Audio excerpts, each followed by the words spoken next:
بسم اللہ الرحمن الرحیم۔ سجدے سے اٹھتے وقت رفع یدین نہ کرنا۔ جو رفع یدین کرتے ہیں بخاری سے استدلال لیتے ہیں۔ میں بھی آپ کو بخاری کی حدیث سنا دیتا ہوں، لیکن یہاں پر میں ایک بات بتاتا چلوں، ہمارے بہت سارے عزیز ہیں جو رفع یدین کرتے ہیں، تو وہ جب بھی بات کرتے ہیں بخاری میں ہے، بخاری مستند کتاب ہے، ہم بخاری کے علاوہ اور کسی کو نہیں مانتے۔ تو میں ان سے صرف ایک ہی سوال کرتا ہوں، وہ خاموش ہو جاتے ہیں۔ ایک ہی سوال کرتا ہوں ان سے، میں ان کو میں کہتا ہوں کہ اچھا چلیں، آپ تو بخاری پر عمل کرتے ہیں، مجھے یہ بتاؤ کہ جن احادیث پر ہم احناف عمل کرتے ہیں کیا وہ بخاری میں موجود نہیں ہے؟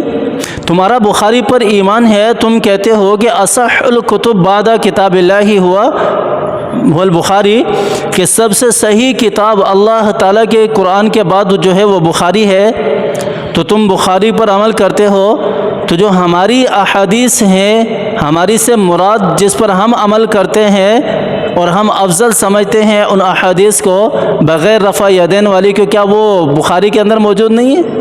جب بخاری کی باقی حدیثوں کو آپ صحیح کہتے ہیں تو ان حدیثوں کو کیوں نہیں مانتے؟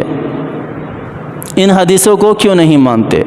اسی لیے کہتے ہیں نا کہ کسی کی پیروی کرنا، کسی کے مخالف بن کر چلنا، کسی کے مسائل کے، کسی ایک عالم کے بتائے ہوئے مسائل پر چلنا جو ہے یہ دین کو آسان بنا دیتا ہے۔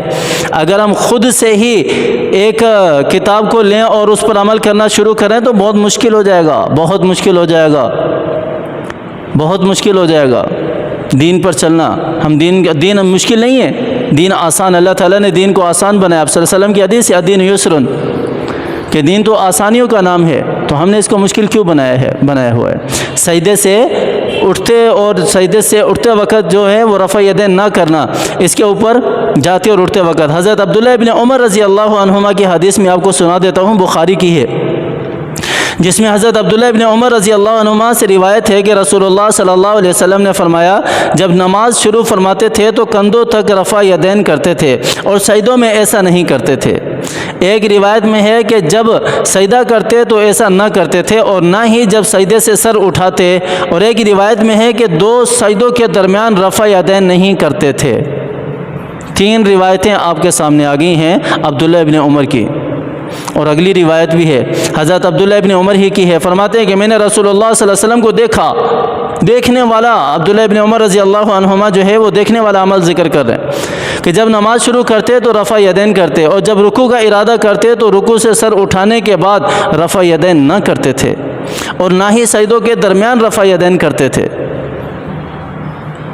تو یہ چیز ہمارے سامنے آ گئی۔ احناف کے نزدیک افضل، ہم یہ نہیں کہتے کہ رفع یدین کرنا جو ہے وہ غلط ہے، ہم کہتے ہیں کہ افضل عمل جو ہے وہ بغیر رفع یدین کے ہے، افضل نماز جو ہے وہ بغیر رفع یدین کے ہے، رفع یدین کے ساتھ بھی نماز ہو جاتی ہے۔ تو ہمارا اختلاف اولا اور غیر اولا کا ہے، افضل اور غیر افضل کا ہے، ہونے یا نہ ہونے کا نہیں ہے۔ اللہ تعالی ہمیں سمجھ عطا فرمائے۔ یہ حدیثیں بھی بخاری کی ہیں، اللہ تعالی اس پر عمل کرنے کی توفیق عطا فرمائے۔